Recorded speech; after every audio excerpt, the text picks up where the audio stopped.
اعوذ باللہ من الشیطان الرجیم بسم اللہ الرحمن الرحیم ودت طائفة من اہل الكتاب لو يضلونکم وما يضلون الا انفسهم وما يشعرون۔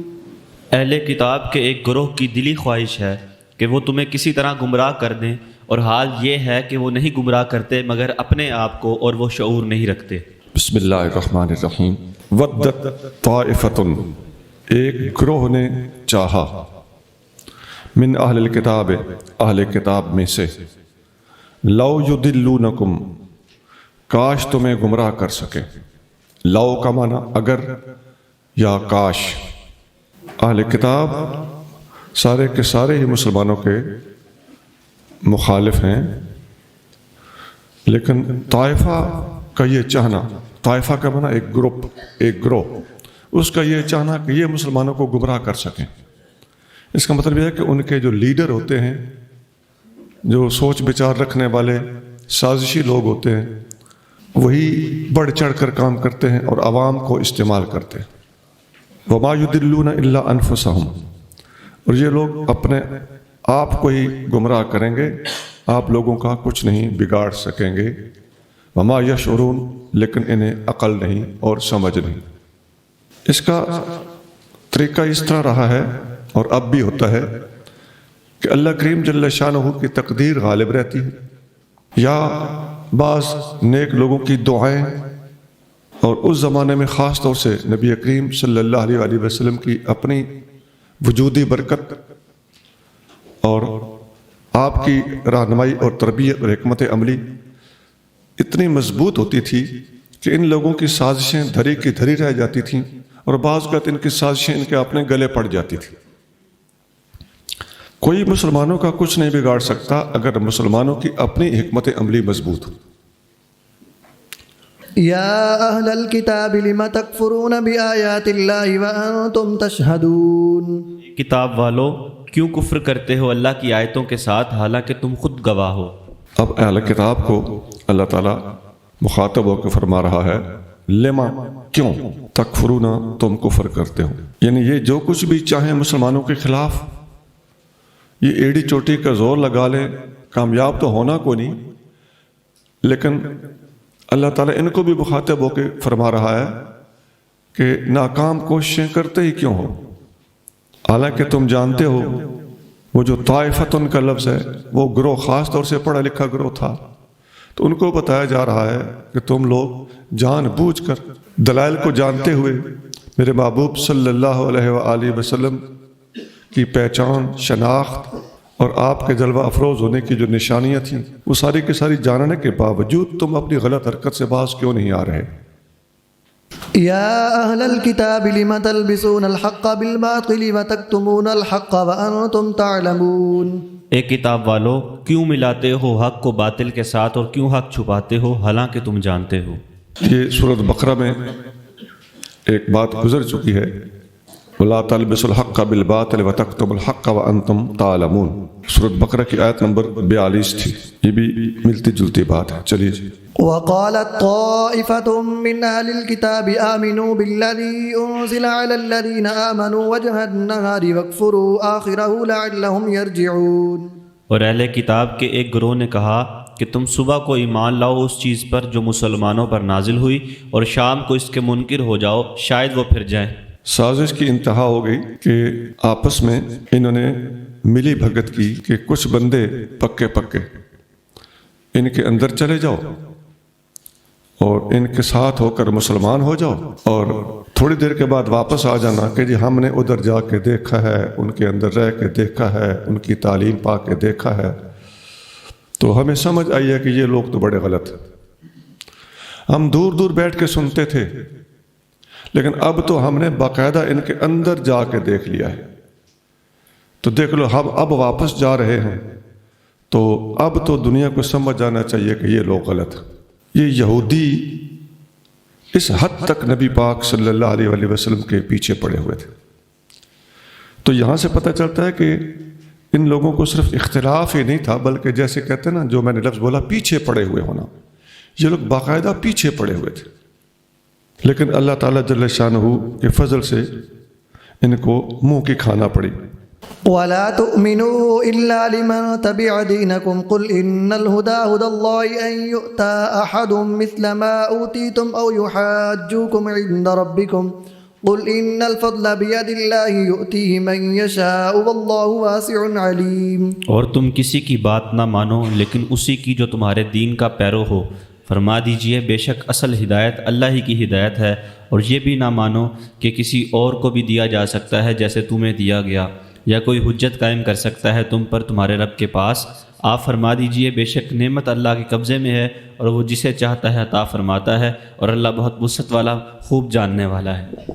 ولا تؤمنوا الا لمن تبع دینکم، یہ آپس میں ڈسکس کرتے تھے اور ایک دوسرے کو بتاتے تھے کہ جو بھی ہمارا دین، جو ان کا یہودیوں کا دین تھا، تو اس دین کو جو مانے گا، اس کی اتباع کرے گا، ہم اسی کو مانیں گے، اسی بندے کو ہم حوصلہ افزائی دیں گے۔ یہ ان کا قول تھا۔ اس کا جواب ہے قل، اے محبوب ان کا جواب دیجئے، ان الہدیٰ ھدی اللہ، ہدایت وہ جو اللہ کی طرف سے ہو۔ مطلب یہ ہے کہ تمہارے دین کا آسمانی دین ہونا تو بنیادی طور پر مسلم تھا، لیکن اس وقت جو تمہاری حرکتیں ہیں وہ تمہارے اپنے ہی دین سے ہٹی ہوئی ہیں۔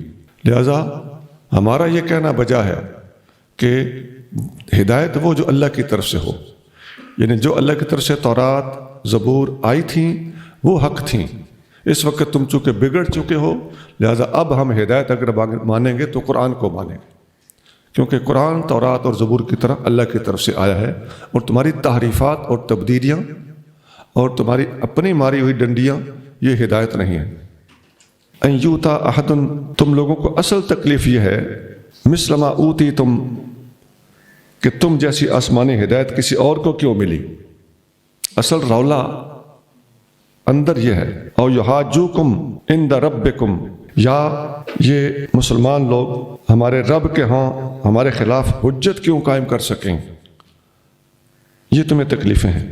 قل، اے محبوب مزید فرما دیجئے، ان الفضل بید اللہ، بے شک فضل اللہ کے دست قدرت میں ہے، یؤتی ہے من یشاء، جسے چاہتا ہے عطا فرماتا ہے، واللہ واسع علیم، اللہ وسعت والا ہے، اللہ علم والا ہے۔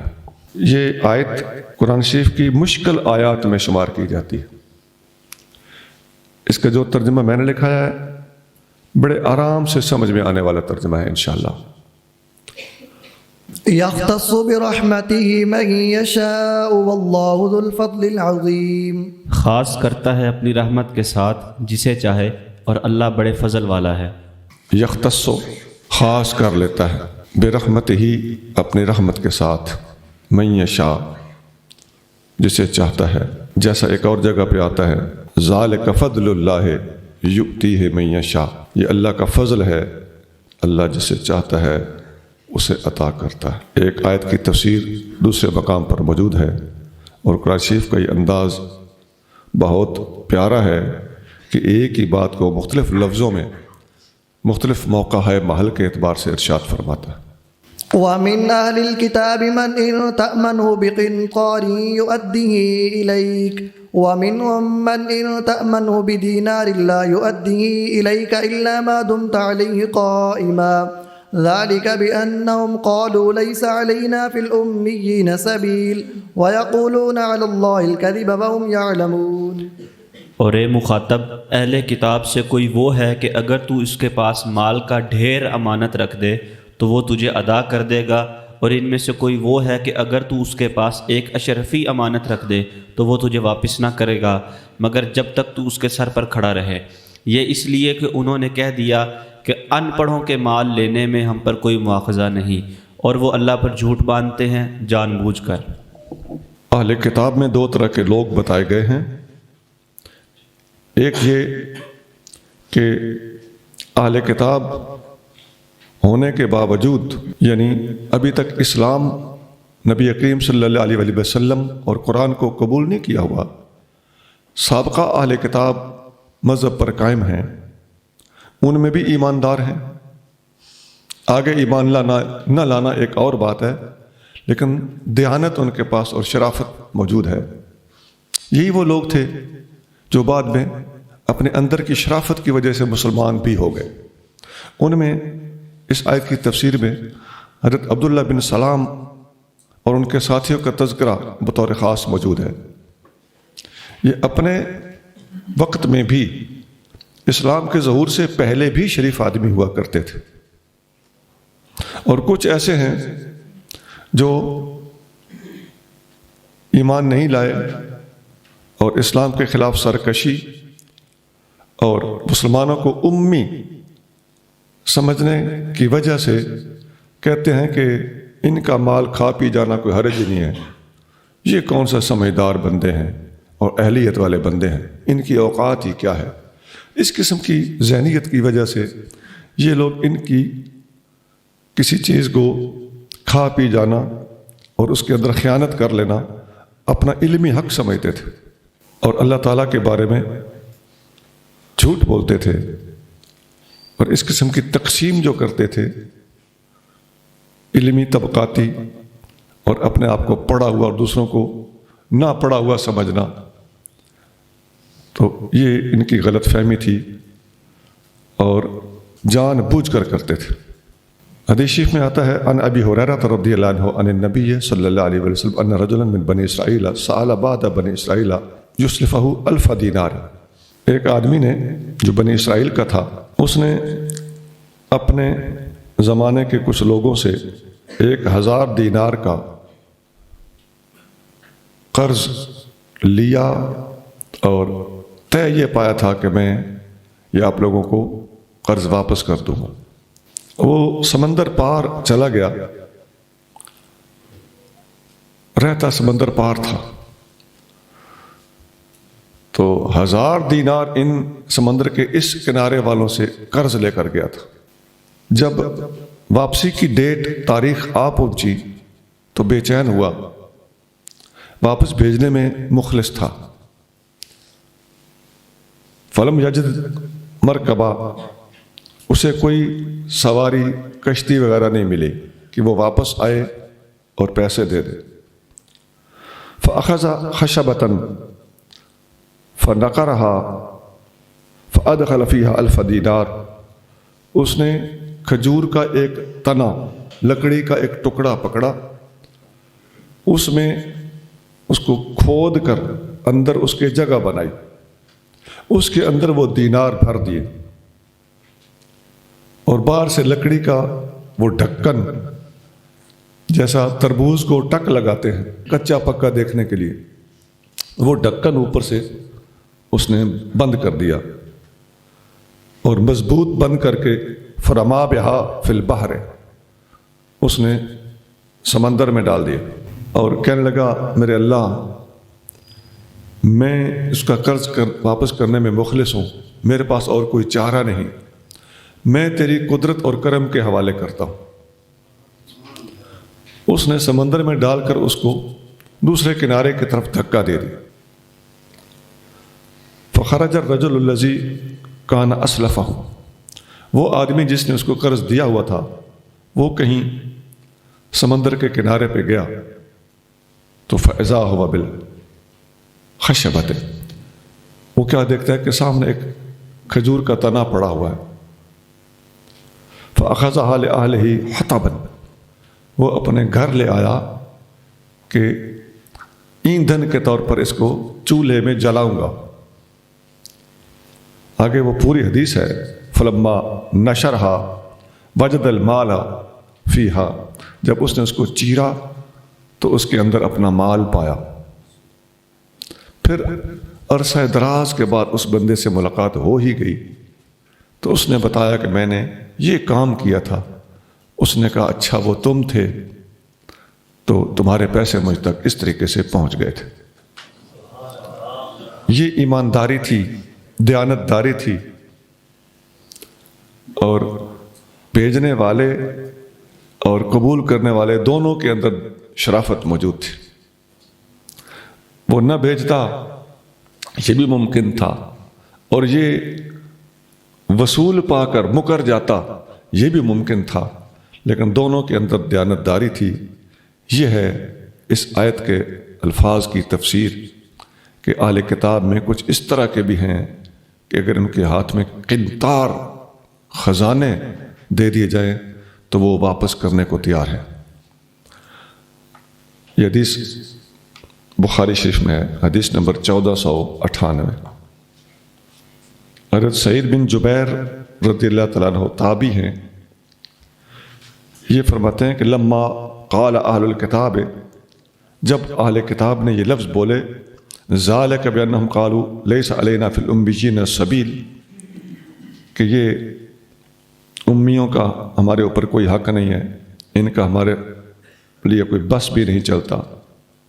قال نبی اللہ صلی اللہ علیہ وسلم، تو نبی کریم صلی اللہ علیہ وسلم نے فرمایا کذب اعداء اللہ، اللہ کے دشمنوں نے جھوٹ بولا، ما من شیء کان فی الجاہلیت الا وهو تحت قدمی ہاتین، ان کے اس نظریے کو اسلام نے آ کر ختم کر دیا ہے، کبھی یہ آگے نہیں بڑھ سکے گا۔ جہالت کی جتنی رسمیں ہیں وہ آج میرے ان دونوں قدموں کے نیچے ہیں۔ الا الامانۃ فانها مؤدات الی البر والفاجر، اور امانت جو ہے وہ ادا کی جائے گی، آدمی نیک ہو یا برا، ہر بندے کو امانت لوٹائی جائے گی۔ ابن ابی حاتم، یہ ابن جریر کے پائے کی تقریباً تفسیر کی کتاب ہے، بنیادی تفاسیر میں شمار ہوتی ہے اور بہت بڑا ماخذ ہے تفسیروں کا۔ اس میں حدیث نمبر 3763 ہے، 3763۔ آگے چلی جائے۔ بلا من اوفى بعهده واتقى فإن الله يحب المتقين، کیوں نہیں جس نے اپنا عہد پورا کیا اور اللہ سے ڈرا تو بے شک اللہ پرہیزگاروں کو محبوب رکھتا ہے۔ بلا من اوفا، کیوں نہیں جس نے پورا کیا بعہدہ ہی اپنا عہد وعدہ، واتقا اور ڈرا یعنی اللہ سے ڈرا، فإن اللہ یحب المتقین، تو بے شک اللہ تعالیٰ متقیوں سے محبت فرماتا ہے۔ وعدہ پورا کرنے پر پہلے حدیث آپ کو لکھائی جا چکی ہے، بخاری حدیث نمبر 34، کہ یہ منافق کی نشانی ہے کہ کوئی بندہ وعدہ پورا نہ کرے۔ اور حدیث میں آتا ہے ان ابی ہریرہ قال قال رسول اللہ صلی اللہ علیہ وسلم ثلاثۃ لا یکلمہم اللہ یوم القیامہ، 3 بندے ایسے ہیں قیامت کے دن اللہ تعالیٰ ان سے کلام نہیں فرمائے گا، ولا یزکیہم، اور انہیں پاک بھی نہیں کرے گا، ولہم عذاب علیم، اور ان کو المناک عذاب ہوگا۔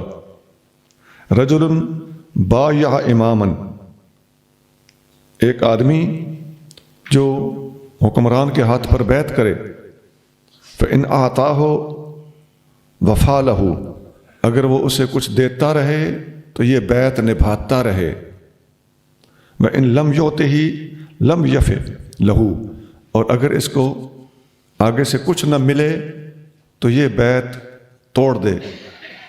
تو دنیا کی خاطر بیعت کرے اور دنیا کی خاطر بیعت توڑ دے تو یہ ایسے لوگوں میں سے ایک بندہ ہے جن کے ساتھ اللہ کلام بھی نہیں کرے گا، انہیں پاک بھی نہیں کرے گا، عذاب علیم ہوگا۔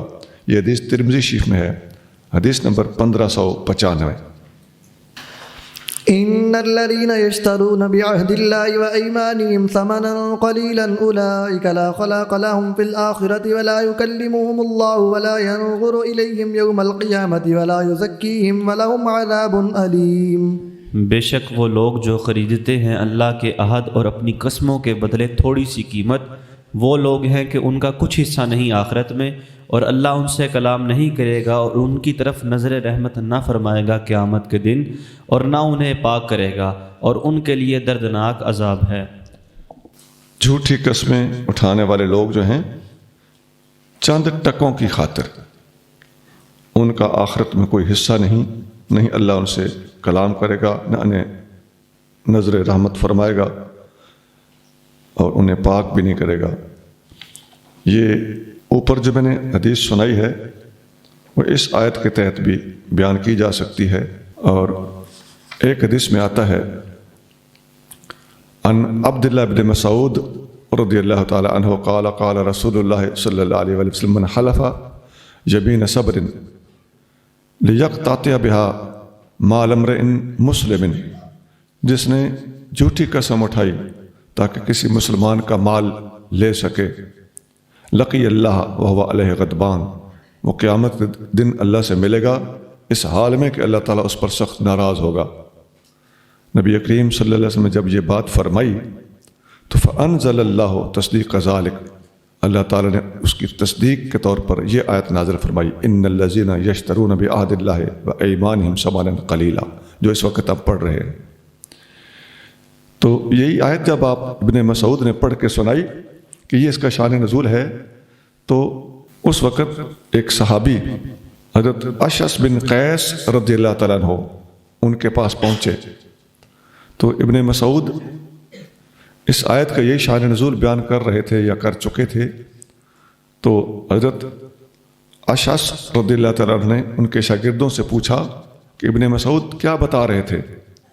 کہنے لگے اس آیت کا یہ شان نزول بتا رہے تھے۔ انہوں نے کہا ٹھیک بتا رہے تھے، لیکن میں اس کی ساری تفصیل بتاتا ہوں۔ وہ جو یہ بتا رہے تھے نا کہ حضور نے فرمایا صلی اللہ علیہ وسلم کہ جو کسی کا مال نا حق چھینے گا تو اللہ تعالیٰ اس پر غضبناک ہو کر اس سے قیامت کے دن ملاقات فرمائے گا، تو یہ میرے بارے میں میرے ساتھ ایک واقعہ پیش آیا تھا، اس وقت نازل ہوئی تھی۔ کانت لی بئر فی ارض ابن ام لی، میرا کنواں تھا جو میرے چچا کے بیٹے کی زمین میں تھا۔ قال النبی صلی اللہ علیہ وآلہ وسلم، ہمارا چچے کے بیٹے کے ساتھ جھگڑا ہو گیا، تو وہ کہتا تھا یہ میرا حق ہے، میں کہتا تھا یہ میرا حق ہے، تو تھا میرا حق۔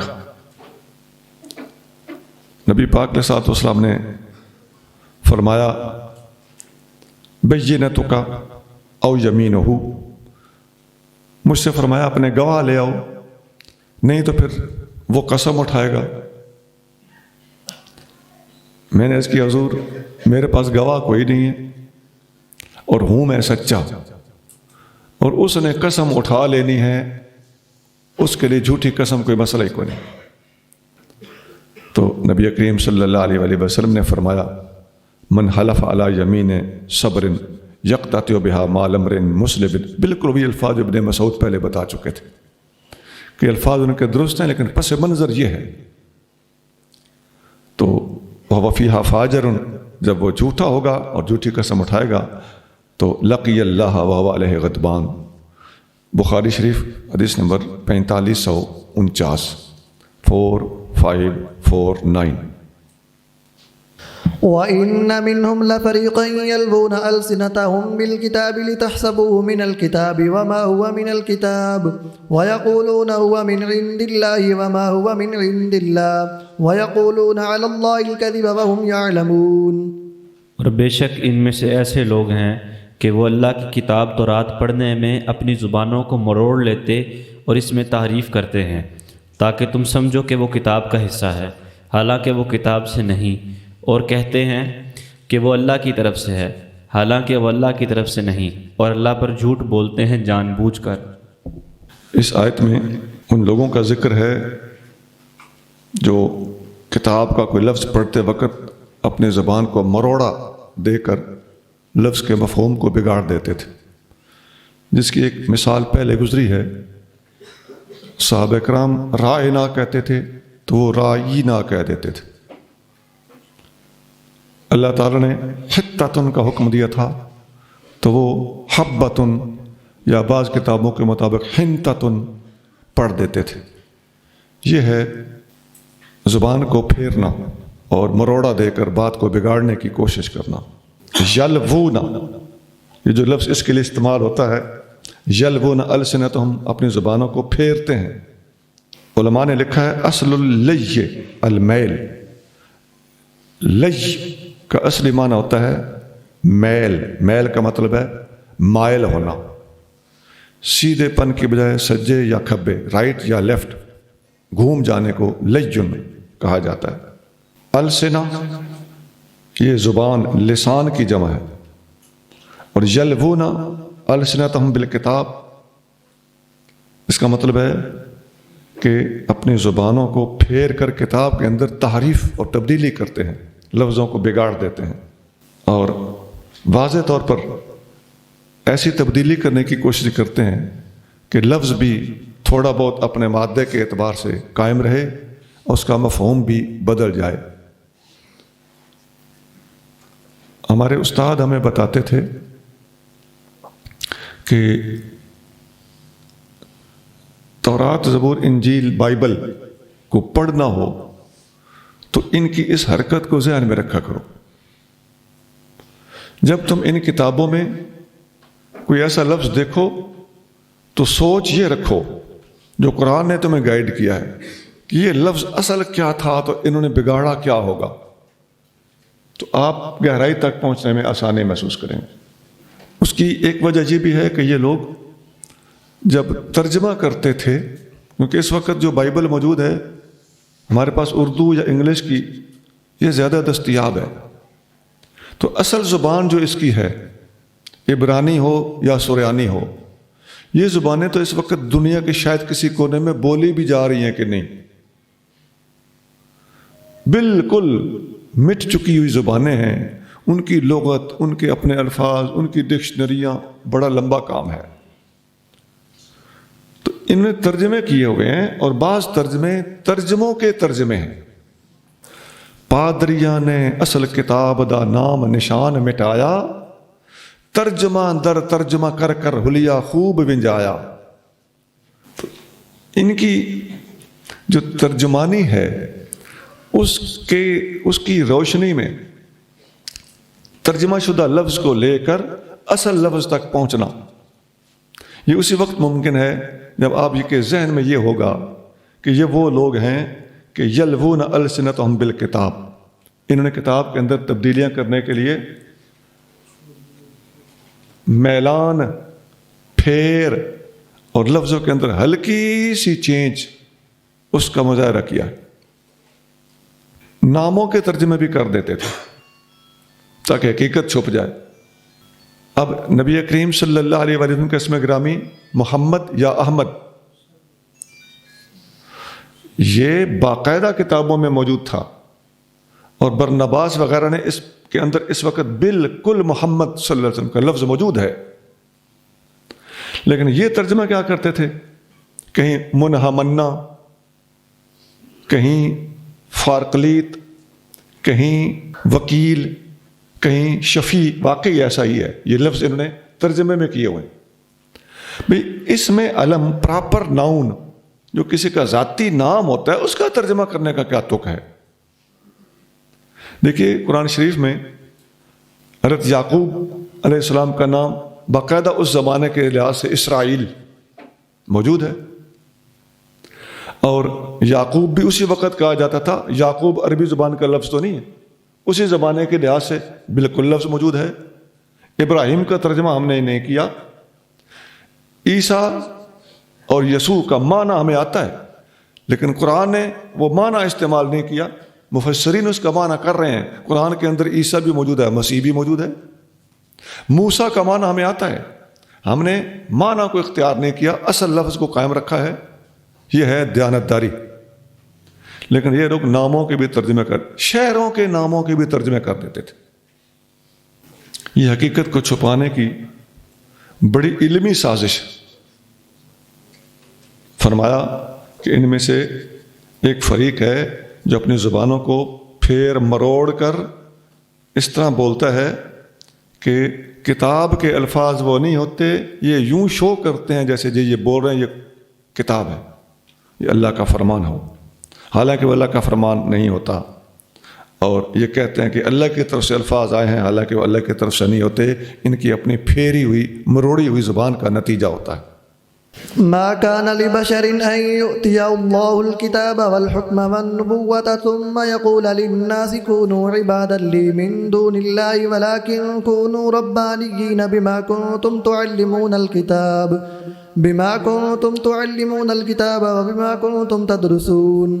کسی بشر کو لائق نہیں کہ اللہ اس کو کتاب اور حکم اور نبوت دے، پھر وہ لوگوں سے کہے کہ تم اللہ کو چھوڑ کر میرے بندے ہو جاؤ، لیکن وہ یہی کہے گا کہ تم اللہ والے ہو جاؤ، اس لیے کہ تم لوگوں کو کتاب سکھاتے ہو اور اس وجہ سے کہ تم اس کو پڑھتے پڑھاتے ہو.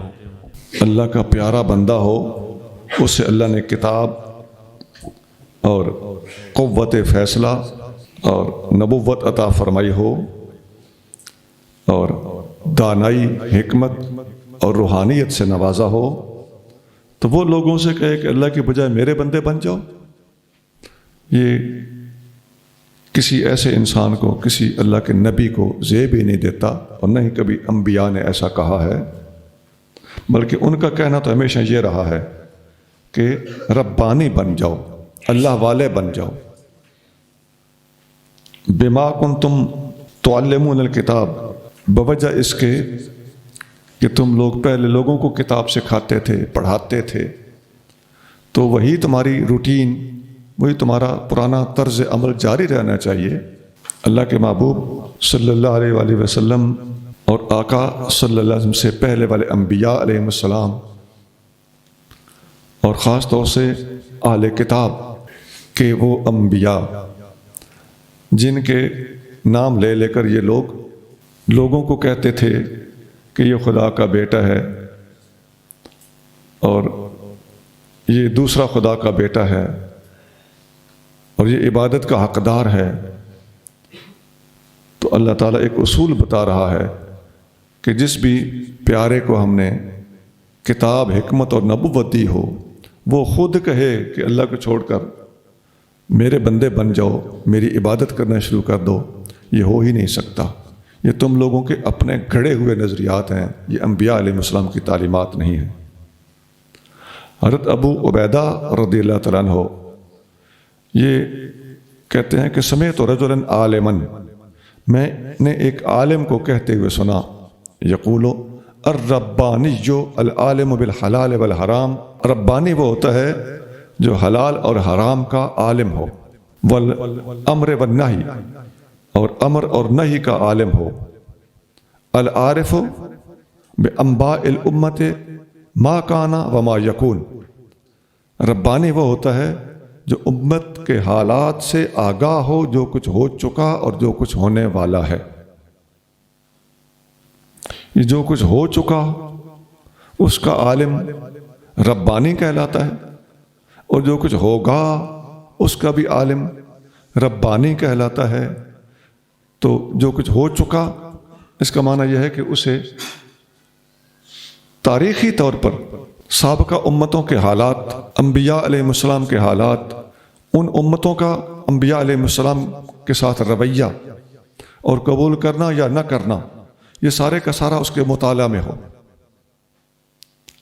تو ربانی کے اس لفظ کی اس تشریح سے پتہ چلتا ہے کہ ہمیں سابقہ امتوں کے صحیح حالات اگر معلوم ہوں تو اپنے زمانے کے حالات کو جاننے میں ہمیں مدد ملے گی، اور ان حالات میں دین کی تبلیغ کس رخ پر کرنی ہے اس میں ہمیں بہت بڑی مدد ملے گی. کیونکہ گمراہ، باطل اور دشمنان خدا و رسول ہر زمانے میں ایک ہی نفسیات کے مالک رہے ہیں. ان لوگوں کی طرز فکر ایک جیسی ہوا کرتی تھی، تو ان کے مطالعہ کرنے سے بندہ ربانی بن جاتا ہے کہ رب کی راہ پہ میں نے چلنا کیسے ہے، اور ان حالات میں میں نے گزارا کیسے کرنا ہے، اور حق سے بھی پیچھے نہیں ہٹنا، اور ان لوگوں کے شر سے بھی بچنا ہے، اپنے دامن کو سمیٹ کے رہنا ہے. شیاطین کی سوچ، فکر اور رد عمل ہر دور میں ایک جیسا رہا ہے. ما یکون، اس کا مطلب ہے کہ آئندہ کیا ہونے والا ہے، اور ربانی آئندہ کی چیزوں کو کیسے جان سکتا ہے؟ اس لحاظ سے کہ جب وہ سابقہ حالات کا مطالعہ کرے گا، موجودہ حالات کا جائزہ لے گا، تو آئندہ کیا ہونے والا ہے وہ بہت دور تک پریڈکشن دے سکتا ہے، پیشین گوئی کر سکتا ہے کہ میرے سابقہ امم کے مطالعہ سے اور موجودہ حالات کے مشاہدہ سے اور آپ خود تبلیغ کر کر کے مراحل اور تجربات میں سے گزرنے کے بعد میں اس نتیجے پر پہنچا ہوں کہ اگلے 10 سال کے بعد یہ ہونے والا ہے، 20 سال کے بعد یہ ہونے والا ہے۔ تو جس بندے کو اللہ نے اتنی بصیرت عطا فرمائی ہو وہ ربانی ہوتا ہے۔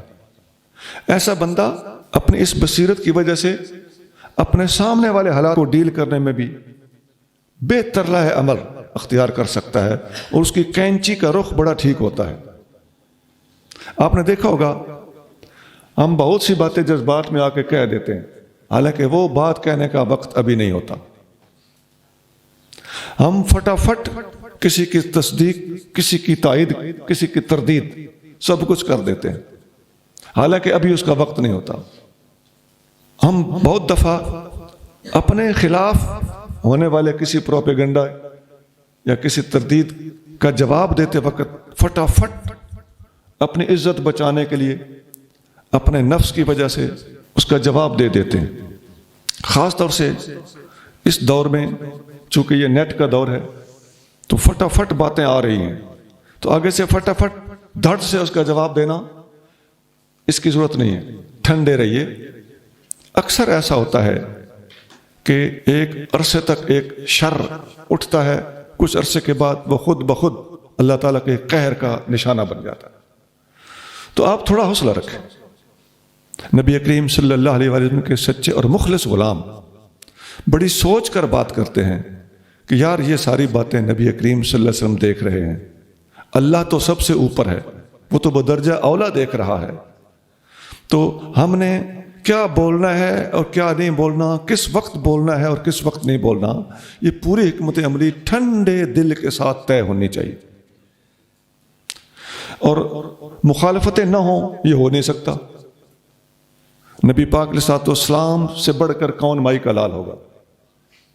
حضرت موسیٰ کے لیے فرعون ہے، حضور کے لیے ابو جہل ہے، مخالفتیں ہوتی رہتی ہیں۔ بندے کو کول مائنڈڈ ہو کر دین کی تبلیغ بڑی دل جمعی سے کرتے رہنا چاہیے، کسی سے ڈر کے کام چھوڑو نہیں اور کسی سے چڑ کے کام کرو نہیں، یہ ہے ربانیت۔ یہاں ایک بات اور بھی قابل غور ہے کہ ایک ربانی اگر اتنی سوچ رکھتا ہے کہ کیا ہو چکا اور کیا ہوگا، اسے اس کا پتہ ہے، اس کا علم، مشاہدہ، تجربہ اسے ان باتوں سے آگاہ کر دیتا ہے، تو وہ ربانی جس کا کلمہ پڑھ کے ربانی بنا ہے، اس کے علم کا کیا حال ہوگا؟ نبی کریم صلی اللہ علیہ وآلہ وسلم اگر اللہ کی عطا سے، تجربے سے نہیں، حضور اگر اللہ کی عطا سے بحیثیت نبی ما کان و ما یکون کے عالم ہوں، تو یار یہ الفاظ تو ایک ربانی کے لیے کتابوں میں آئے پڑے ہیں۔ یہ الفاظ بغوی میں ہیں جو میں آپ کو پڑھ سنا رہا ہوں کہ العارف بانباء الامت ما کان و ما یکون۔ تو یہ شان اگر نبی پاک علیہ الصلوۃ والسلام کی ہو تو اس میں کون سی ناممکن بات، اور ایسی حدیث بھی موجود ہو تو پھر تو بات اور حد کو پہنچ گئی۔ حدیث میں آتا ہے کہ قام فینا رسول اللہ صلی اللہ علیہ وسلم، عمر فاروق رضی اللہ تعالیٰ عنہ فرماتے ہیں کہ ایک دفعہ رسول اللہ صلی اللہ علیہ وسلم ہم میں کھڑے ہو گئے، قام فینا رسول اللہ صلی اللہ علیہ وسلم مقاما فاخبرنا عن بدء الخلق، جب سے مخلوق شروع ہوئی ہے وہاں سے ہمیں بتانا شروع کر دیا، حتی دخل اہل الجنت منازلہم و اہل النار منازلہم، حتیٰ کہ جنتیوں کے جنت میں جانے تک بتا دیا اور دوزخیوں کے دوزخ میں جانے تک بتا دیا۔ یہ حدیث مسلم شریف میں موجود ہے، اور بعض حدیثوں میں اس سے ملتی جلتی حدیثیں کافی ساری ہیں۔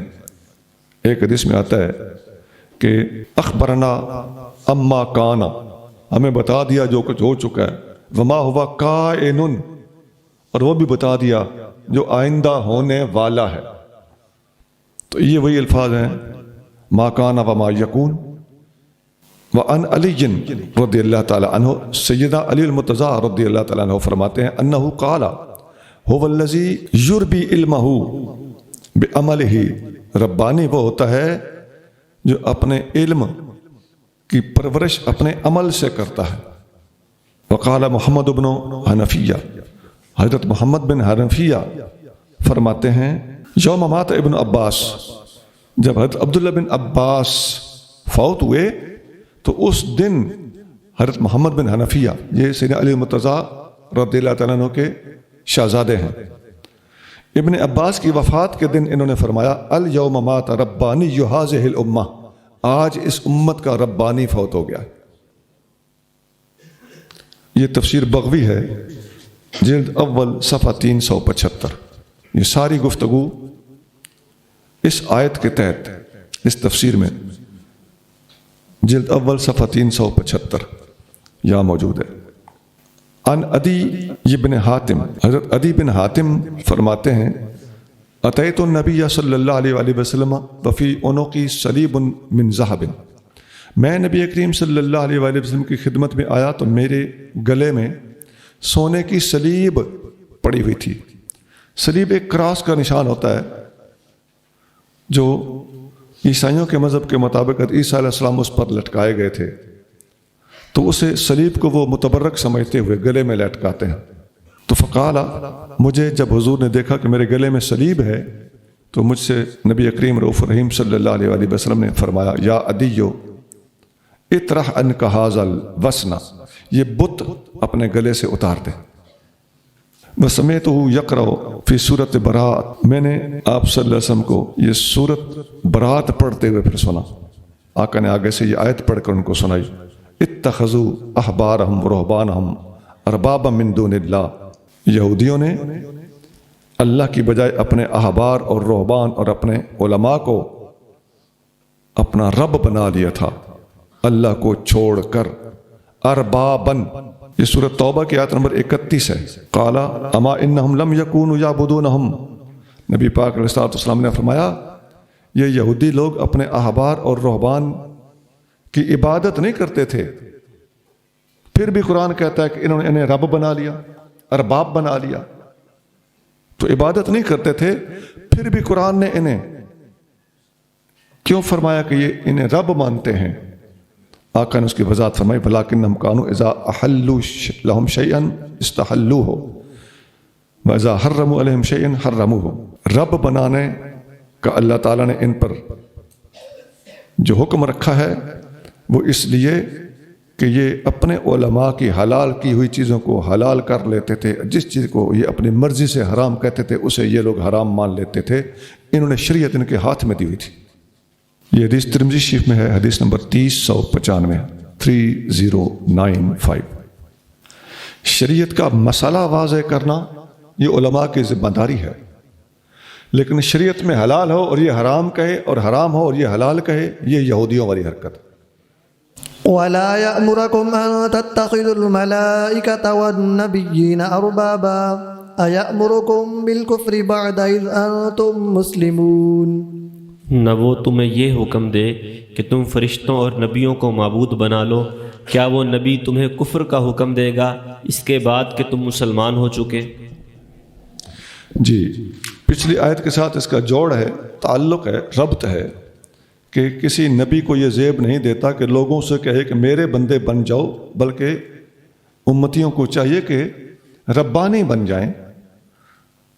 اور آگے فرمایا یہ بھی حکم نبی نہیں دے سکتا کہ تم فرشتوں کو اور نبیوں کو ارباب رب بنا لو۔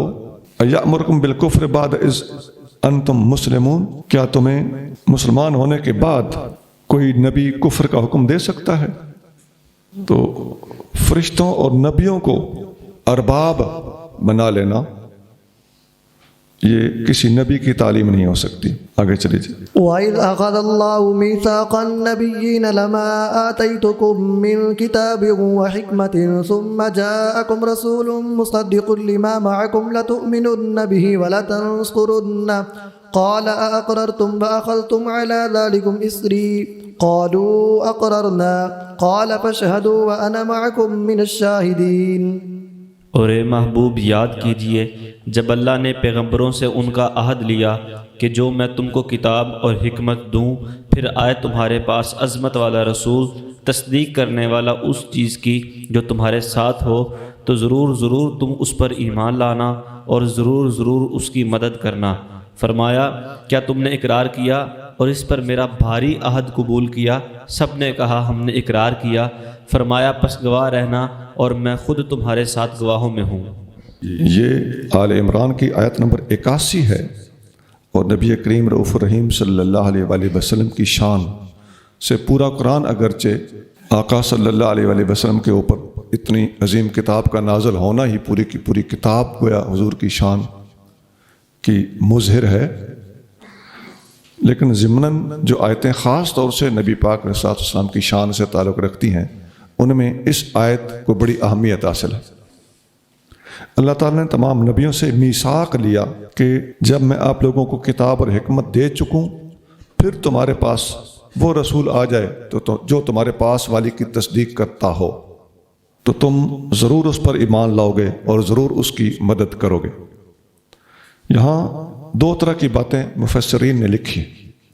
ایک تو یہ کہ ہر رسول کو حکم تھا کہ آپ کے بعد جو بھی رسول آئے گا جو آپ کی کتاب اور تعلیمات کی تصدیق کرتا ہو، تو اشارہ مل گیا کہ بعد والے نے پہلوں کی تصدیق کرنی ہے، تردید کرنے نہیں آنا۔ دوسرا یہ سبق مل گیا کہ اے پہلے والو، جو بھی آپ کے بعد نیکسٹ نبی دنیا میں جلوہ افروز ہوں گے، تو آپ نے ان کا ساتھ دینا ہے اور مدد کرنی ہے اور ان پر ایمان لانا ہے۔ تو یہ انبیاء کا ایک دوسرے پر ایمان، تصدیق اور تائید کا سلسلہ چلتا چلا جائے گا۔ ہر بعد والے نبی کی اگلوں نے تائید کرنی ہے، جو بھی نیا آئے اس کو کنڈم نہیں کرنا، اس کی تصدیق اور تائید کرتے چلے جانا ہے، اور ہر بعد والے نے اپنے سے پہلے والے کی مخالفت نہیں کرنی، ان کی تردید کرنے کے لیے نہیں آنا، ان کی تصدیق اور تائید کرنے کے لیے آنا ہے۔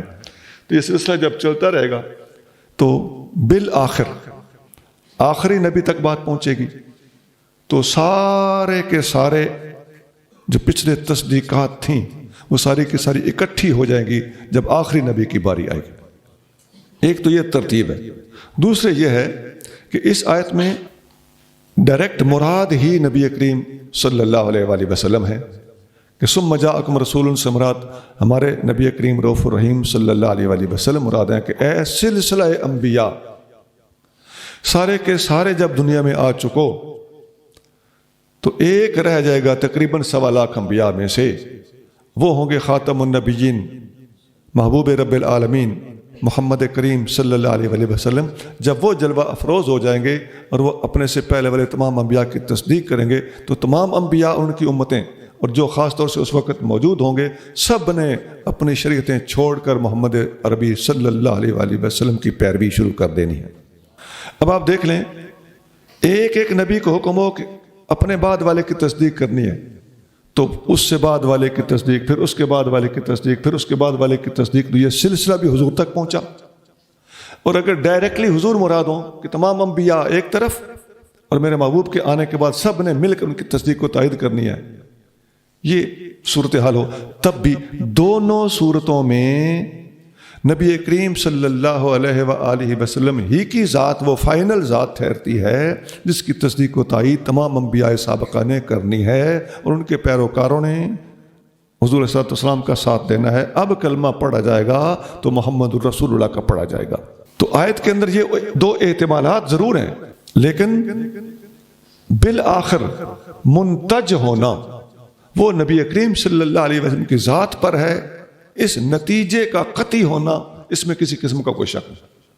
اور یہاں مفسرین نے لکھا ہے ثم جاءکم رسول مصدق لما معکم یرید محمدا، پھر تمہارے پاس رسول آ جائے، تو اس سے مراد محمد صلی اللہ علیہ وآلہ وسلم ہیں۔ اچھا، یہ جو لتؤمنن بہ ولتنصرنہ، یہ جو دو الفاظ ہیں کہ تم ان پر ایمان لاؤ گے اور ان کی مدد کرو گے۔ ایمان لانا تو مان لینا ہے، اس کے اندر کئی احتمالات ہو سکتے ہیں، لیکن مدد کرنے کا کیا معنی ہے؟ حضور صلی اللہ علیہ وسلم پر ایمان لانا حضور کو دیکھے بغیر بھی ممکن تھا، لیکن حضور کی مدد کرنا یہاں بعض محقق علماء نے بڑی باریک باتیں لکھی. وہ فرماتے ہیں کہ مدد کرنا جو بھی اس وقت امتیں موجود ہوں گی ان سب کو ان کے انبیاء علیہ السلام یہ تلقین کر کے گئے ہوں گے ان نشانیوں اور علامات والی ہستی دنیا میں جلوہ افروز ہونے والی ہے, تم نے ان کی خدمت گزاری کرنی ہے, ان کے دین میں ان کا ہاتھ بٹانا ہے, ان کے ساتھ مبلغ بن کر ان کی رسالت کا پیغام جہاں جہاں ان کی رسالت کی وسعت ہوگی وہاں تک پہنچانا ہے. اور بعض علماء نے لکھا ہے کہ مدد کا ایک اور طریقہ بھی ہے. حضرت عیسیٰ علیہ السلام باقاعدہ تمام انبیاء علیہ السلام کی طرف سے وکالت کرتے ہوئے اصالتاً دنیا میں واپس تشریف لائیں گے اور نبی کریم صلی اللہ علیہ وسلم کے دین کی پریکٹیکلی مدد کریں گے. تو بڑا گہرا اشارہ ہے حضرت عیسیٰ علیہ السلام کی حیات کی طرف, اگرچہ ان کی حیات پر یہ کوئی بنیادی دلیل نہیں ہے ہمارے پاس, یہ تو تائیدی بات ہے. وہ بنیادی دلیل اور ہے, وہ ما قتلوہ یقینا بل رفعہ اللہ الیہ. فمن تولى بعد ذلك فأولئك هم الفاسقون. پھر جو کوئی اس کے بعد عہد سے پھرا وہی لوگ نافرمان ہوں گے. جی, عہد جو انبیاء علیہ السلام سے لیا گیا تھا, جسے میثاق کے لفظ سے پیچھے یاد کیا گیا ہے, اس سے جو پھرے گا تو فَأُولَٰئِكَ هُمُ الْفَاسِقُونَ. آگے چلیے. أفغير دين الله يبغون وله أسلم من في السماوات والأرض طوعا وكرها وإليه يرجعون. تو کیا اللہ کے دین کے سوا کوئی اور دین تلاش کرتے ہیں, حالانکہ اسی کے لیے گردن جھکائی ان سب نے جو آسمانوں اور زمینوں میں ہیں, خوشی اور ناخوشی سے, اور اسی کی طرف لوٹائے جائیں گے. جی, اللہ کے دین کے علاوہ کوئی اور دین تلاش کرتے ہو, حالانکہ وَلَهُ أَسْلَمَ مَنْ فِي السَّمَاوَاتِ وَالْأَرْضِ طَوْعًا وَكَرْهًا. حالانکہ زمین و آسمان کی ہر چیز چاہتے ہوئے بھی اس کے سامنے جھکتی ہے اور نہ چاہتے ہوئے بھی اس کے سامنے جھکتی ہے. اس طرح کی آیت ایک اور جگہ پر موجود ہے. فرمایا وَلِلَّهِ يَسْجُدُ مَنْ فِي السَّمَاوَاتِ وَالْأَرْضِ طَوْعًا وَكَرْهًا. دنیا کی ہر چیز, زمین میں بھی اور آسمان میں بھی ہر چیز یسجد اللہ کے لیے سجدہ کرتی ہے, طوعا وکرہن, چاہتے ہوئے بھی اور نہ چاہتے ہوئے بھی. آگے فرمایا وَظِلَالُهُمْ بِالْغُدُوِّ وَالْآصَالِ. ان کے سائے بھی اللہ کے سامنے سجدہ کرتے ہیں, اگلے پیر اور پچھلے پیر. اگلے پیر ادھر ہوتا ہے, پچھلے پیر ادھر ہوتا ہے.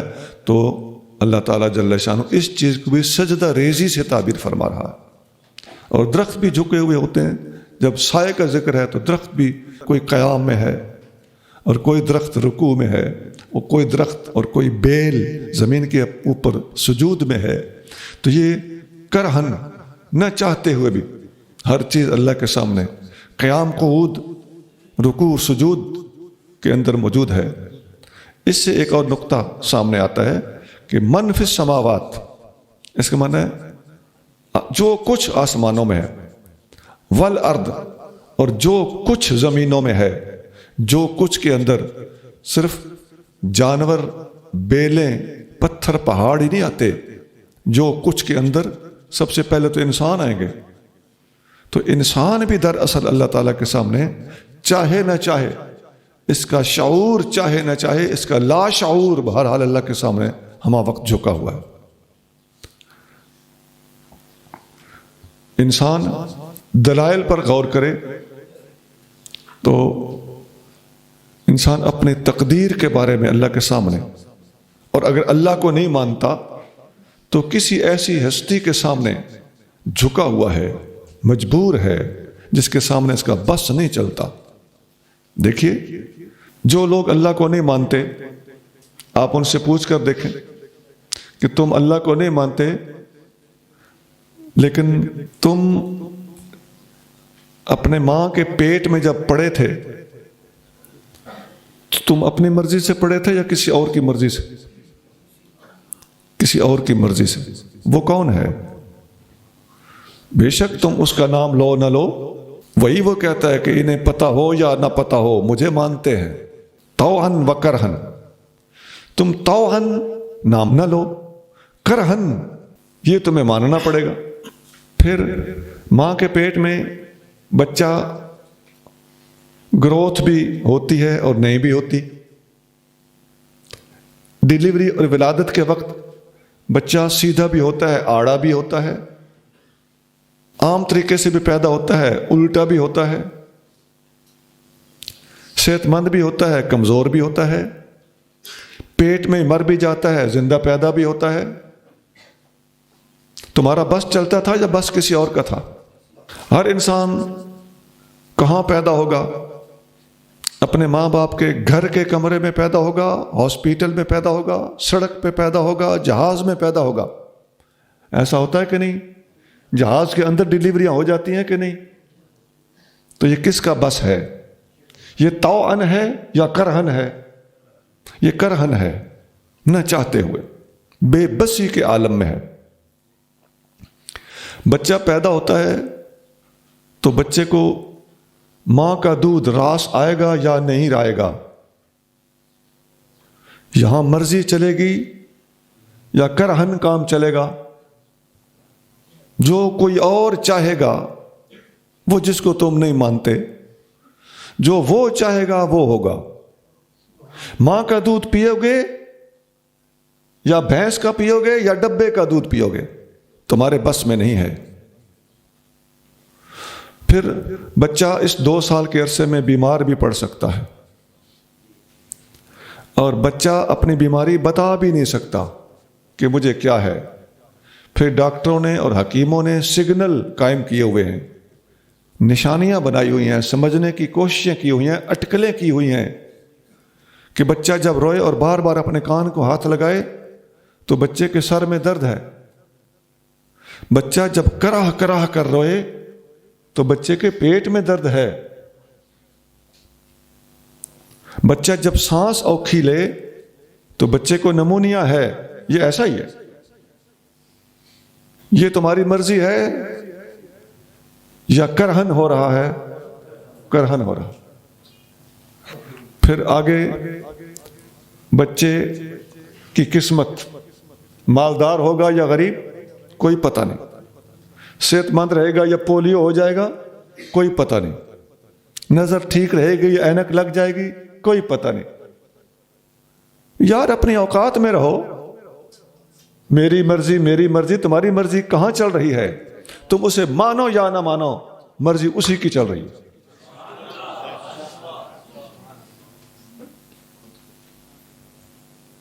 شادی کہاں ہوگی کچھ پتہ نہیں۔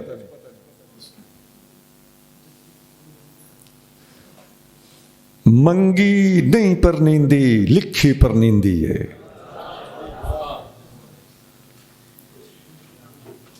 وہ لکھی کیا ہوتی ہے وہی تمہاری سمجھ میں نہیں آتا۔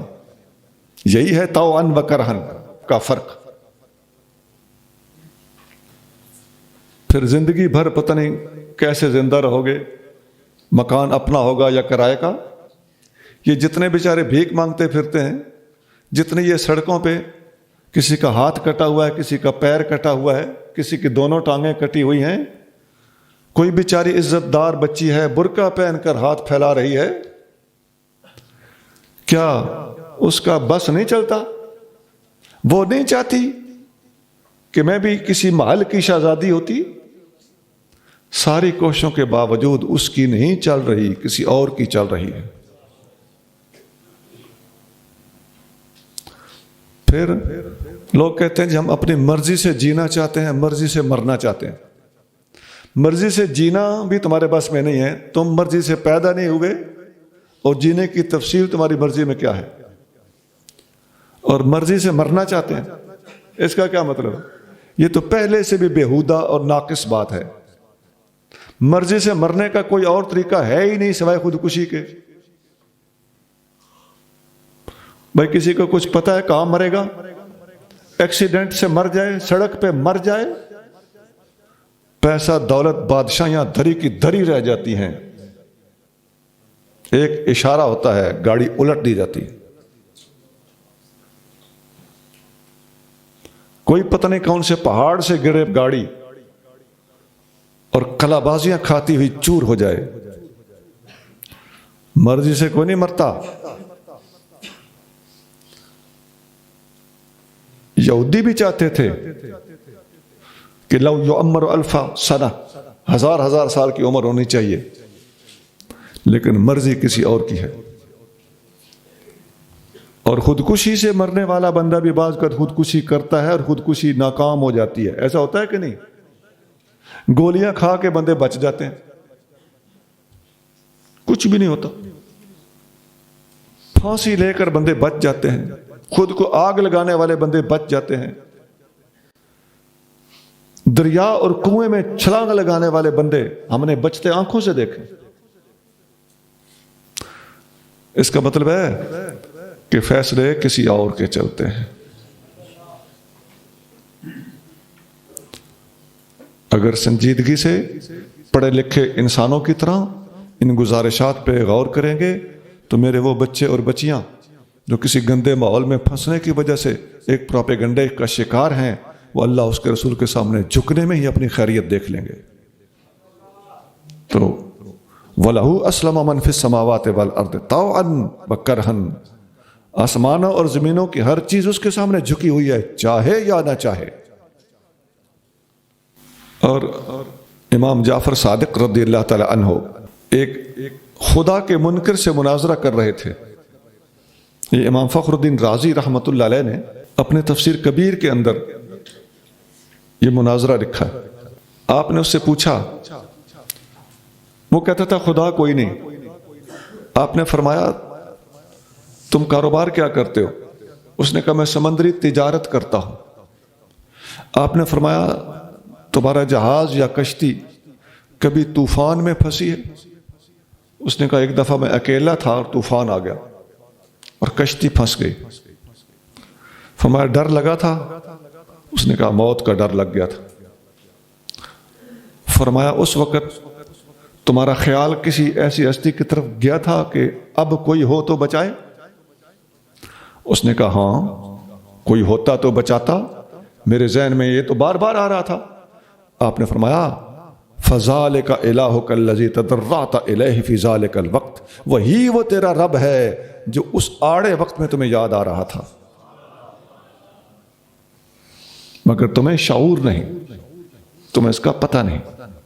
قل آمنا بالله وما أنزل علينا وما أنزل على إبراهيم وإسماعيل وإسحاق ويعقوب والأسباط وما أوتي موسى وعيسى والنبيون من ربهم لا نفرق بين أحد منهم ونحن له مسلمون. کہو ہم ایمان لائے اللہ پر اور اس چیز پر جو ہم پر اتاری گئی اور اس چیز پر جو ابراہیم اور اسماعیل اور اسحاق اور یعقوب اور ان کی اولاد پر اتاری گئی اور جو دیا گیا موسیٰ اور عیسیٰ اور دوسرے نبیوں کو ان کے رب کی طرف سے. ایمان لانے میں ہم فرق نہیں کرتے ان میں سے کسی کے درمیان, اور ہم اسی کے لیے گردن جھکائے ہوئے ہیں. یہ دین اسلام کا انبیاء کے حوالے سے ایک تواتر ہے جس کا تذکرہ کیا گیا ہے. فرما دیجئے ہم ایمان لائے اللہ پر جو ہم پر نازل ہوا اس پر. اب پوری فہرست ہے جی, کس کس پر نازل ہوا. نمبر 1 جو ہم پر نازل ہوا, آیت پر غور کرتے جائیے. وما انزل علی ابراہیم جو ابراہیم پر نازل ہوا. 2 و اسماعیل اسماعیل پر نازل ہوا. 3 و اسحاق. 4 و یعقوب. 5 والاسباط. 6 وما اوتی موسیٰ جو موسیٰ کو دیا گیا. 7 و عیسیٰ. 8 والنبیون من ربہم اور تمام نبیوں کو ان کے رب کی طرف سے. 9 یہ انتہا درجے کا عدد ہوتا ہے. 9 سے بڑا عدد کوئی نہیں. یہ عدد ریپیٹ ہوتے رہتے ہیں, عجیب اعجازی عدد ہے. فرمایا لا نفرق بین احد منہم, ہم ان میں سے کسی میں بھی نفس نبوت اور رسالت کے اعتبار سے کوئی فرق نہیں کرتے. وَنَحْنُ لَهُ مُسْلِمُونَ جس نے ان کو بھیجا, جس کا پیغام یہ سارے لے کر آئے, ہم اسی کے سامنے جھکتے ہیں. یہ انبیاء کا تواتر اور مسلسل آنا اور نبی کریم صلی اللہ علیہ وآلہ وسلم کا اپنا اور آقا کے پیغام اور قرآن کا اسی تسلسل کی کڑی ہونا اللہ نے یہاں واضح فرمایا. اب آقا صلی اللہ علیہ وسلم کے بعد انبیاء کا سلسلہ بند ہے, لیکن یہ تواتر اسی طرح انبیاء اور امت کا فرق قائم رکھتے ہوئے تواتر، تسلسل، اس کی اہمیت اپنی جگہ پر ہے کہ امت کے اندر نبی پاک علیہ الصلوۃ والسلام کی امت ہمیشہ ذمہ داران امت اجماعی اور جمہوری انداز میں پورے کے پورے دین کو پیچھے سے لیتے رہیں گے، آگے کو منتقل کرتے رہیں گے حتیٰ کہ قیامت آ جائے گی۔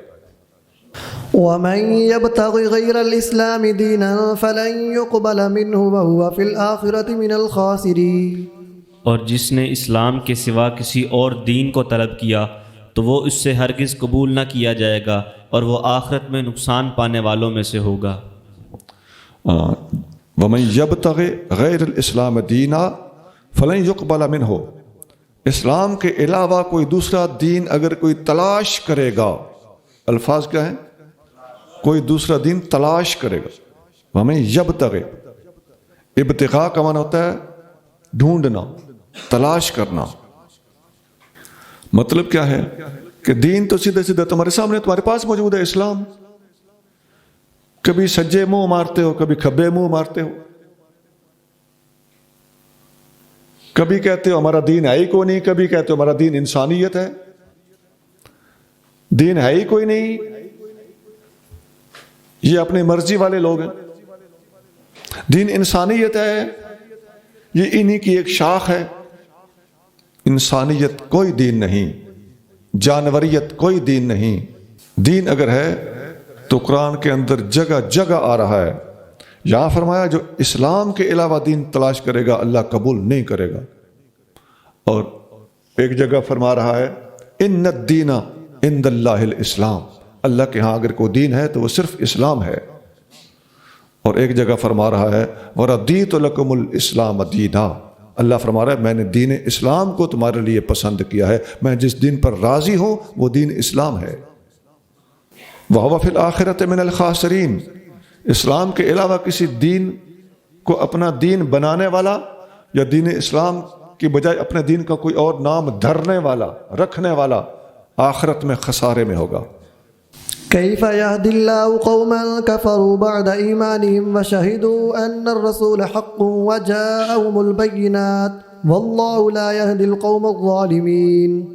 اللہ کیسے ہدایت کرے گا ان لوگوں کو جو اپنے ایمان کے بعد کافر ہو گئے اور پہلے وہ گواہی دے چکے تھے کہ بے شک رسول حق ہے اور ان کے پاس روشن دلیلیں آ چکی، اور اللہ ظالم لوگوں کو ہدایت نہیں کرتا۔ جو لوگ ایمان لانے کے بعد کافر ہوئے، اس سے پہلے نمبر پر تو وہ لوگ مراد ہیں جو اپنے اپنے زمانے میں انبیاء علیہ السلام پر ایمان لاتے رہے۔ یہودی موسیٰ علیہ السلام پر ایمان لائے، عیسائی عیسیٰ علیہ السلام پر ایمان لائے، یہ تھا ایمان۔ اور بعد میں ایمان لانے کے بعد کفر کیا، اس کا مطلب ہے کہ اگلے نبی جس نے ان کے بعد آنا تھا ان کی جلوہ گری کے بعد اس کو نہ مانا۔ تو پچھلی آیت میں آیت نمبر 81 میں کیا گزرا ہے کہ تمام انبیاء کو ان کی امتوں سمیت حکم دیا گیا تھا کہ جب بھی کوئی بعد والا آئے گا آپ لوگوں نے اس کی تصدیق و تائید کرنی ہے، اس کا کفر نہیں کرنا۔ وہاں الفاظ کیا تھے؟ فَمَن تَوَلَّىٰ بَعْدَ ذَلِكَ فَأُولَٰئِكَ هُمُ الْفَاسِقُونَ، جو اس کے بعد منہ موڑے گا، پھرے گا تو وہ فاسقوں میں سے ہوگا۔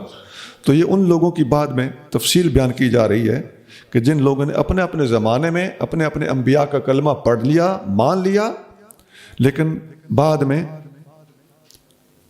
اگلے نبی کے منکر بن گئے، تو وہ ہیں کفروا بعد ایمانہم، جو ایمان کے بعد کافر ہوئے۔ دوسرے نمبر پر وہ لوگ مراد ہیں جو نبی کریم صلی اللہ علیہ وآلہ وسلم کا کلمہ پڑھیں اور پھر نبی کریم صلی اللہ علیہ وآلہ وسلم سے ہٹ جائیں۔ اس کی مثالیں کوئی خاص نہیں ہے، لیکن اللہ تعالیٰ جل شانہ اصول بیان فرما رہا ہے کہ جو بھی میرے محبوب کا کلمہ پڑھ کے دین سے ہٹ کے نکل کے واپس چلا جائے گا تو رسول اللہ صلی اللہ علیہ وسلم کے حق مان لینے کے باوجود، آپ کے معجزات دیکھ لینے کے باوجود اگر کوئی ایسا کرے گا تو واللہ لا یہدی القوم الظالمین، اللہ ایسے ظالموں کے لیے اپنی رحمتوں اور ہدایت کے دروازے بند کر دیتا ہے۔ یہ ایک آدھ آدمی کا ایسا کچھ واقعہ ہے مسلمانوں میں بھی جو القلیل و کالمعدوم، قلیل صفر کے حکم میں ہوتا ہے۔ ایک انصاری آدمی اسلام سے مرتد ہوا، ولاحق المشرکین، وہ مشرکین سے جا کے ملا، فانزل اللہ تعالیٰ، اس وقت اللہ تعالیٰ نے یہ آیت نازل کی جو آیت نمبر 86 ہے، 86، یہ جو ابھی ہم پڑھ رہے ہیں کہ کیف یہدی اللہ قوما کفروا بعد ایمانہم، اس کے پیچھے بھی وہ کوئی ادھر قائم نہیں رہا تھا،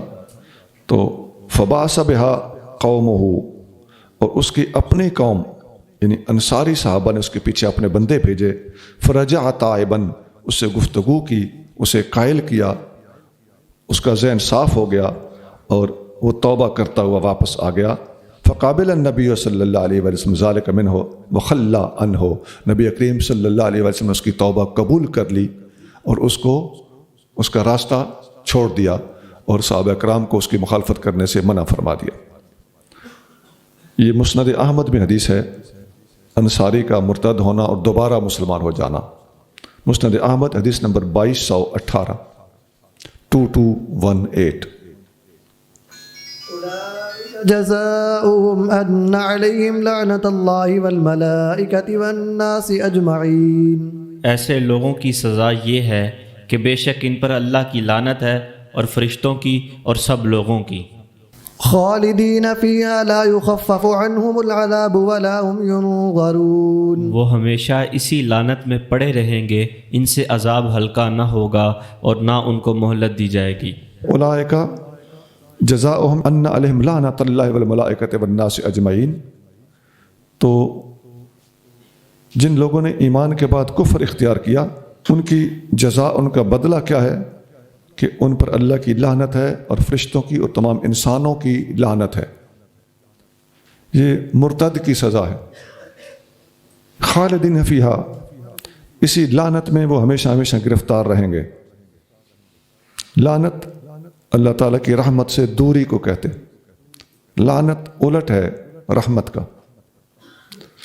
لا یخفف عنہم العذاب، ان پر سے عذاب کم نہیں کیا جائے گا، یہ الفاظ پہلے بھی گزرے ہیں، وہاں میں نے واضح کیا تھا کہ کسی کافر سے اگر حضور علیہ السلام کی برکت سے عذاب میں کمی آئی ہو تو وہ نبی کریم صلی اللہ علیہ وآلہ وسلم کا خاصہ ہے، عمومی قانون یہی ہے کہ کافروں کے عذاب میں کسی قسم کی کمی نہیں آئے گی، یہ خاصے استثناء ہوتے رہتے ہیں۔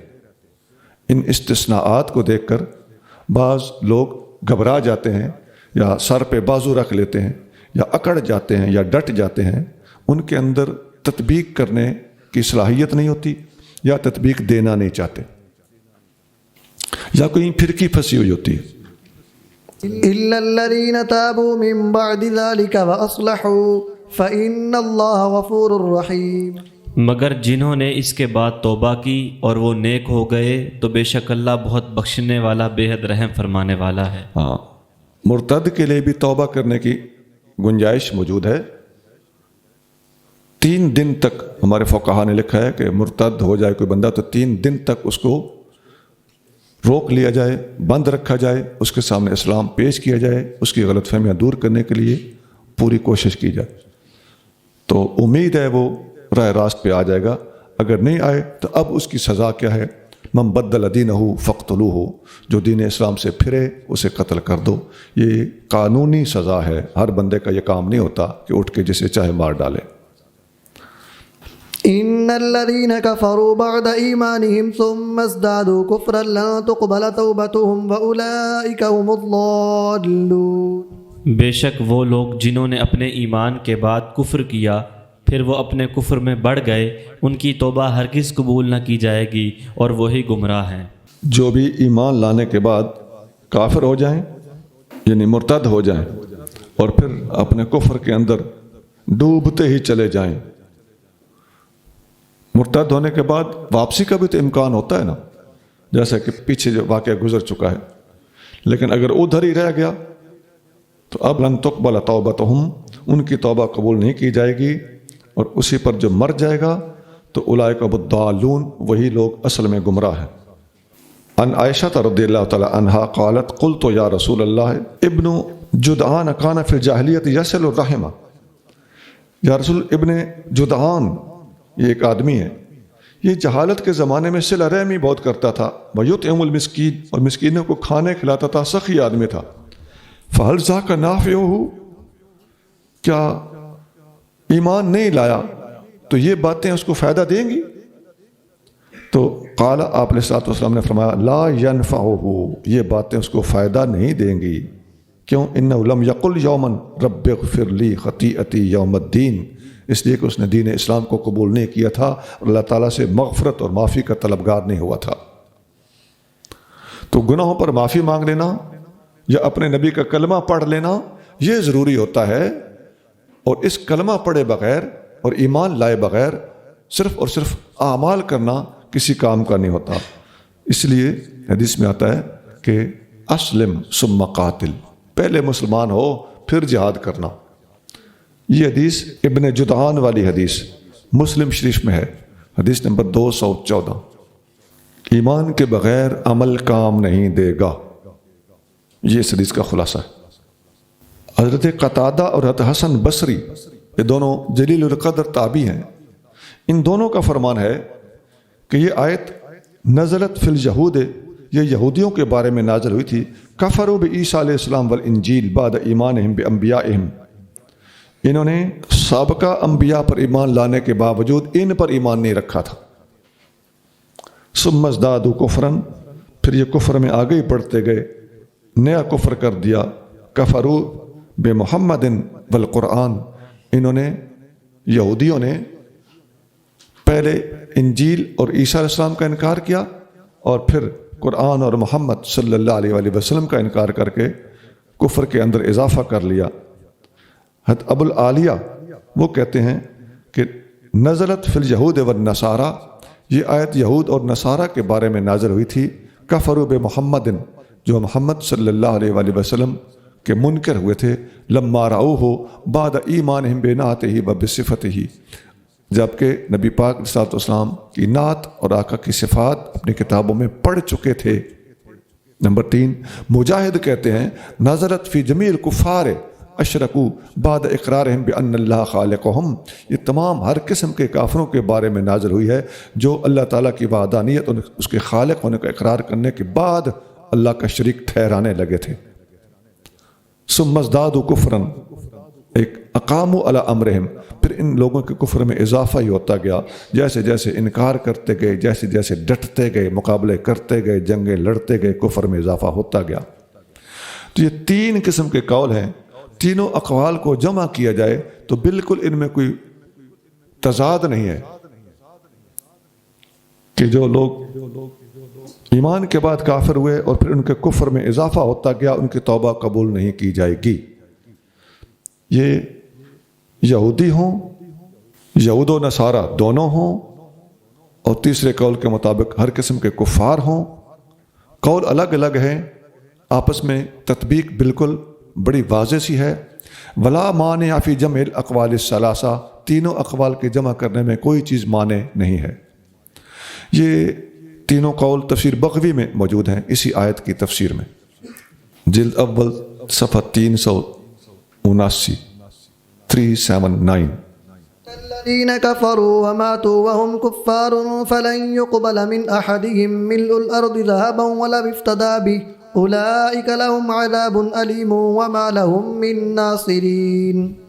بے شک جن لوگوں نے کفر کیا اور وہ کافر ہونے کی حالت میں مر گئے تو ان میں سے کسی سے زمین بھر سونا بھی ہرگز قبول نہ کیا جائے گا اگرچہ وہ اسے بدلے میں دے. ان کے لیے دردناک عذاب ہے اور ان کا کوئی مددگار نہیں. جی، جو لوگ کفر پر مر گئے تو اب مرنے کے بعد ان سے پوری زمین بھر کر سونا بھی وہ فدیے کے طور پہ دیں جان چھڑانے کے لیے، تو یہ قبول نہیں کیا جائے گا. انس بن مالک نبی کریم صلی اللہ علیہ وآلہ وسلم سے روایت کرتے ہوئے فرماتے ہیں کہ آپ کریم صلی اللہ علیہ وآلہ وسلم نے فرمایا ان اللہ یقول لأہون اہل النار عذابا، قیامت کے دن اللہ تعالیٰ ایک بندے کو بلا کے پوچھے گا جو اہل جہنم میں سب سے تھوڑا عذاب لے رہا ہوگا، سب سے کم عذاب والے بندے کو بلایا جائے گا. تو لو ان لک ما فی الارض من شیء کنت تفتدی بہ، اگر زمین کے رزق اور خزانوں میں سے آج تمہارے پاس کوئی چیز ہوتی، سارے کا سارا زمین کا خزانہ یہ تیرے ہاتھ میں ہوتا، تو آج تو وہ دے کر عذاب سے اپنی جان چھڑانے کی کوشش کرتا کہ نہ کرتا؟ قال نعم، اس نے کہا ہاں، پوری کی پوری لبریز زمین سونے چاندی کی اور رزقوں کی اور ہیروں اور جواہرات کی ہو تو میں وہ ساری کی ساری دے کر اس وقت اپنی جان چھڑانے کے لیے تیار ہوں۔ قال، اللہ تعالیٰ فرمائے گا فقد سألتک ما هو اهون من هذا، میں نے دنیا میں تمہارے اندر وہ چیز مانگی تھی جو اس سے بہت چھوٹی تھی، آج تو پوری دنیا دینے کو تیار ہو گیا ہے، میں تو چند کوڑیاں تم سے مانگ رہا تھا۔ تو وَأَنْتَ فِي صُلْبِ آدم، اور تو آدم علیہ السلام کی صلب میں تھا، اللہ تشرک بی، میرا مطالبہ صرف یہ تھا کہ میرے ساتھ کسی کو تم نے شریک نہیں بنانا، فَأَبَيْتَ إِلَّا الشِّرْكَ، تو نے انکار کیا، میرے ساتھ شرک کرنے پر ہی تو مصر اور آمادہ رہا، میں نے چھوٹی سی چیز مانگی تھی۔ یہ ہے اس آیت کی تفسیر کہ قیامت کے دن اگر زمین بھر کر بھی سونا وغیرہ یہ اللہ کی راہ میں خرچ کریں گے تو قبول نہیں کیا جائے گا۔ یہ حدیث بخاری شریف میں ہے 3334۔ لن تنالوا البر حتى تنفقوا مما تحبون وما تنفقوا من شيء فإن الله به عليم۔ تم ہرگز نہ پا سکو گے نیکی یہاں تک کہ خرچ کرو اس چیز سے جسے تم پسند کرتے ہو، اور تم جو کچھ مال خرچ کرو تو بے شک اللہ اسے خوب جانتا ہے۔ یہ چوتھے سپارے کی پہلی آیت ہے، ہرگز تم نیکی کو نہیں پا سکو گے حتیٰ کہ، یعنی جب تک کہ تم اپنی پسندیدہ چیز خرچ نہ کرو۔ اچھی چیز پاس رکھے اور گھٹیا چیز بندہ اللہ کی راہ پر خرچ کرے تو یہ اچھی بات نہیں ہے، یہ نیکی کو پانے کا حق نہیں ہے۔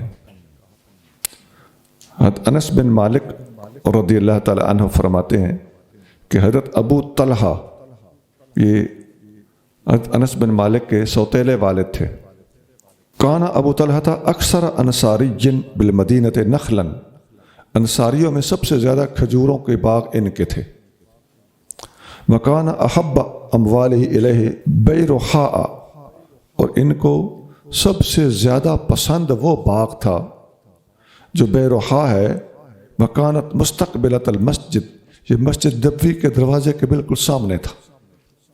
وکان رسول اللہ صلی اللہ علیہ وسلم یدخلها ویشرب من ماء فیها طیب، نبی کریم صلی اللہ علیہ وسلم اس باغ میں چلے جاتے تھے جو کہ مسجد شریف کے اور رہائش گاہ کے بالکل سامنے تھا۔ آپ کریم صلی اللہ علیہ وسلم اس باغ میں گھومنے پھرنے چلے جاتے تھے اور اس میں سے اچھا پانی پیتے تھے۔ فلما انزلت، جب قرآن کی یہ آیت نازل ہوئی، لن تنالوا البر حتى تنفقوا مما تحبون، تم نیکی کو نہیں پہنچ سکتے جب تک اپنی پسندیدہ چیز کو خرچ نہ کرو، تو قام ابو طلحہ تھا، حضرت ابو طلحہ حضور کے سامنے کھڑے ہو گئے۔ فقال یا رسول اللہ، عرض کرتے ہیں اے اللہ کے رسول، ان اللہ یقول لن تنالوا البر حتى تنفقوا مما تحبون فان احب اموال الی بیرحاء، یا رسول اللہ نے یہ حکم دیا ہے کہ نیکی کے لیے ضروری ہے کہ تم پسندیدہ چیز خرچ کرو، تو میرا سب سے زیادہ پسندیدہ مال یہ باغ ہے۔ باغوں کے اندر کنویں ہوتے تھے، تو اس پورے زون کو کنویں کی طرف منسوب کر دیا جاتا تھا، جیسا ہمارے علاقوں میں بھی ہوتا ہے۔ آپ کئی شہر دیکھتے ہوں گے ادھر کھو لکھا ہوتا ہے، تو کھو کے چفیر مربع زمینوں کے بھی ہوتے ہیں۔ تو یہ چاہ بھی بعض علاقوں میں بولتے ہیں، یہ ملتان کے علاقے میں ابھی بھی ڈیرے موجود ہیں جو چاہ کے نام سے مشہور ہیں۔ یہ راول پنڈی میں بھی، پنڈی کے گرد و نواح میں ایک کنواں ہوتا تھا، اب وہ پنڈی شہر میں داخل ہو گیا ہے، چاہ سلطان ہے نہ کھو۔ تو یہ بھی صورتحال تھی۔ آپ نے عرض کیا کہ مجھے یہ باغ سب سے زیادہ پسند ہے، وَإِنَّهَا صَدَقَةٌ لِلَّهِ، اس آیت کی وجہ سے اس پر عمل کرتے ہوئے میں اپنے سب سے پسندیدہ چیز یہ باغ اللہ کی راہ میں وقف کرتا ہوں، صدقہ کرتا ہوں۔ ارجو برها وزخرها عند اللہ، میں اس کے بدلے میں اللہ تعالیٰ سے اجر اور قیامت کے دن اپنے ذخیرے کے طور پر اسے اللہ کے ہاں بھیجتا ہوں۔